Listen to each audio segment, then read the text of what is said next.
नमस्कार, मैं हूं अंकुर और आप देख रहे हैं सत्य हिंदी का न्यूज बुलेटिन। एक नजर अब तक की सुर्खियों पर। ब्रिटेन के चुनाव में ऋषि सुनक की पार्टी की अप्रत्याशित हार हुई है। 14 साल के वनवास के बाद लेबर पार्टी फिर से सत्ता में पहुंची है।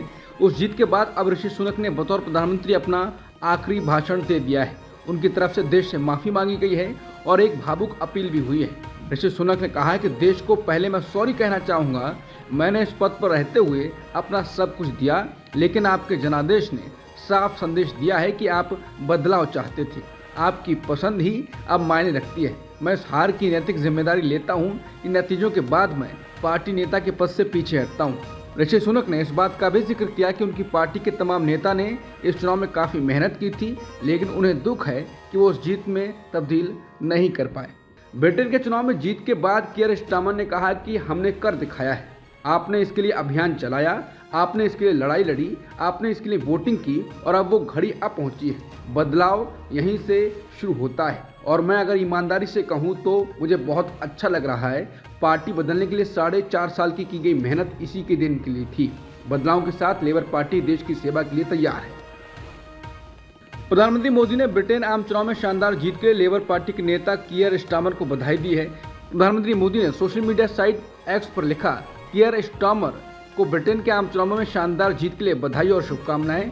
उन्होंने लिखा कि मैं आपसी विकास, समृद्धि को बढ़ावा देने और सभी क्षेत्रों में भारत यूके व्यापक रणनीतिक साझेदारी को और मजबूत करने के लिए सकारात्मक सहयोग की आशा करता हूं। पीएम मोदी ने ब्रिटेन चुनाव में शिकस्त पाने वाले मौजूदा पीएम ऋषि सुनक को भी धन्यवाद कहा।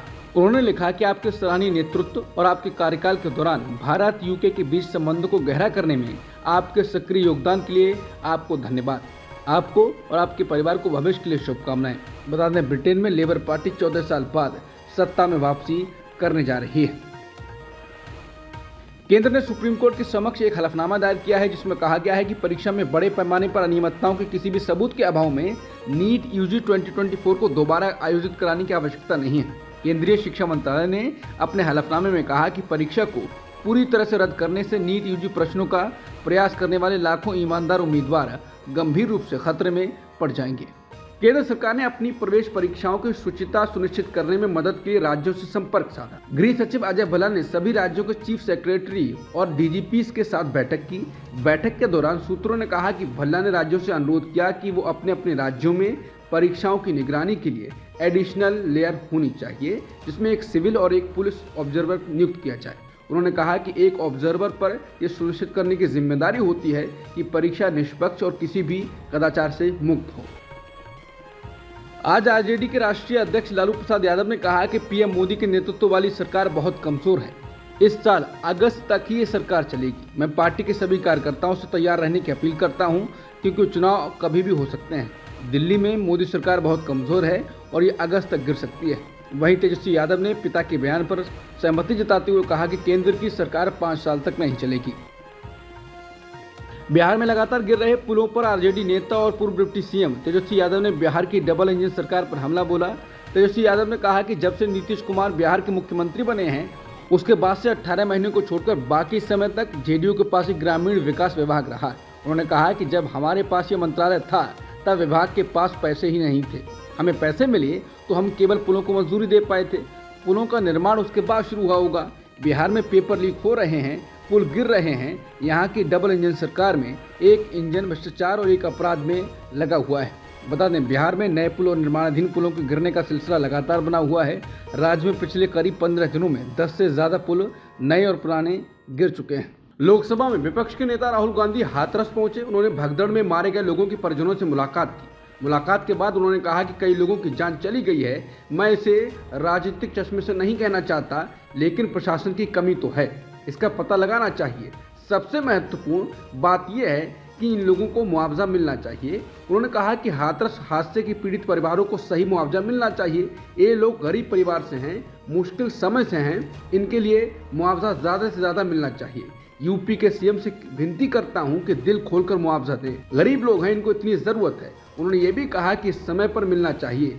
जल्दी सुबह ही दिल्ली से निकलकर हाथरस पहुंचने की वीडियो डालकर लोग कह रहे हैं कि ऐसा लग रहा है कि राहुल गांधी ही पीएम है। हाथरस में पीड़ितों से राहुल गांधी मिले। इसके बाद हादसे की पीड़ित ने कहा कि राहुल जी ने हमारी बात सुनी। उनकी आंखों में आंसू थे। नेता ऐसा ही होना चाहिए जो पीड़ितों से मिले, उनके बारे में सोचे।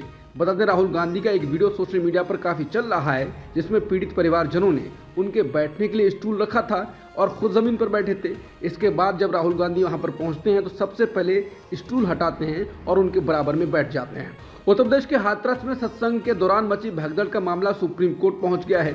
शीर्ष अदालत में जनहित याचिका दायर कर मांग की गई है कि सुप्रीम कोर्ट के रिटायर्ड जज की अध्यक्षता में घटना की जांच करवाई जाए।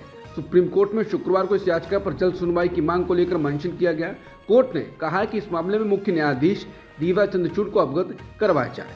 अग्निवीर को लेकर विवाद छिड़ा हुआ है। राहुल गांधी और रक्षा मंत्री राजनाथ सिंह आमने सामने आ गए हैं। राहुल गांधी ने एक वीडियो ट्वीट किया था जिसमें शहीद अग्निवीर अजय सिंह के पिता चरणजीत सिंह कहते हैं कि उनको केंद्र सरकार की ओर से कुछ नहीं मिला है। हालांकि उसके बाद कुछ न्यूज चैनल्स वाले वहां पहुंचाए गए, जिनको पीड़ित परिवार ने दौड़ाया और कहा कि क्या मोदी जी ने भेजा है, आप आधी अधूरी बात फैला रहे हो। अब इंडियन एक्सप्रेस ने अपनी रिपोर्ट में स्थिति स्पष्ट कर दी है। एक्सप्रेस से बात करते हुए अजय सिंह के पिता चरणजीत सिंह काला ने कहा कि हमें बीमा कवर से 98 लाख रुपए मिले हैं। इसमें सेना की ओर से 48 लाख रुपए का चेक शामिल है, जो बीमा कवर है, सरकार द्वारा किया गया भुगतान नहीं। उन्होंने कहा कि एक निजी बैंक से 50 लाख रुपए मिले, वो मेरे बेटे की बीमा पॉलिसी का क्लेम है। पंजाब सरकार ने हमें 1 करोड़ रुपए का मुआवजा दिया है, लेकिन राजनाथ सिंह का ये दावा कि केंद्र ने हमें 1 करोड़ रुपए का मुआवजा दिया है पूरी तरह से झूठ है। हमें अभी तक केंद्र या सेना से कोई अनुग्रह मुआवजा नहीं मिला है। दिल्ली हाईकोर्ट ने 5 जुलाई को सीबीआई द्वारा दर्ज भ्रष्टाचार के मामले में मुख्यमंत्री अरविंद केजरीवाल की जमानत याचिका पर सीबीआई से जवाब देने को कहा। जस्टिस नीना बंसल कृष्णा ने जमानत याचिका पर सीबीआई को नोटिस जारी किया और इसे 17 जुलाई को आगे की सुनवाई के लिए सूचीबद्ध किया। केजरीवाल का पक्ष रख रहे वरिष्ठ वकील अभिषेक मनु सिंघवी ने कहा कि आप नेता के भागने का खतरा नहीं है और वो आतंकवादी नहीं है, और ईडी के मनी लॉन्ड्रिंग मामले में जमानत मिलने के बाद सीबीआई ने उन्हें गिरफ्तार कर लिया है। बीआरएस पार्टी को एक बड़ा झटका देते हुए गुरुवार आधी रात उसके 6 विधान परिषद यानी एमएलसी सदस्य कांग्रेस में शामिल हो गए। जुबली हिल्स पर हुए इस घटनाक्रम में तेलंगाना के मुख्यमंत्री रेवंत रेड्डी और एआईसीसी प्रभारी दीपा दास मुंशी उपस्थित थे।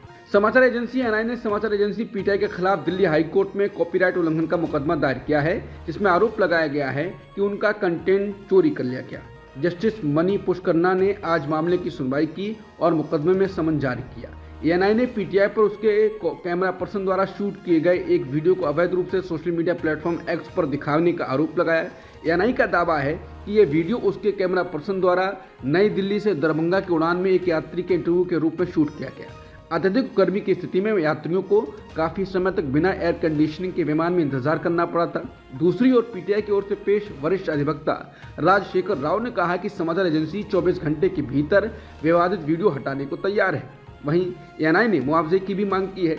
पीटीआई द्वारा कॉपीराइट उल्लंघन के कारण हुए नुकसान के लिए 2 करोड़ 10 लाख रुपए मांगे गए हैं। असम में बाढ़ की स्थिति लगातार खराब होती जा रही है। पिछली रात से अब तक बाढ़ से 6 और लोगों की मौत हो गई है, जिसके बाद मरने वालों की संख्या 52 हो गई है। बाढ़ से 29 जिलों में 21 लाख से ज्यादा लोग प्रभावित हुए हैं। राज्य में प्रमुख नदियां खतरे के निशान से ऊपर बह रही हैं। कल वानखेड़े स्टेडियम में चैंपियन टीम इंडिया के लिए सम्मान समारोह आयोजित किया गया। इस समारोह में विराट कोहली ने जसप्रीत बुमराह की खूब तारीफ की।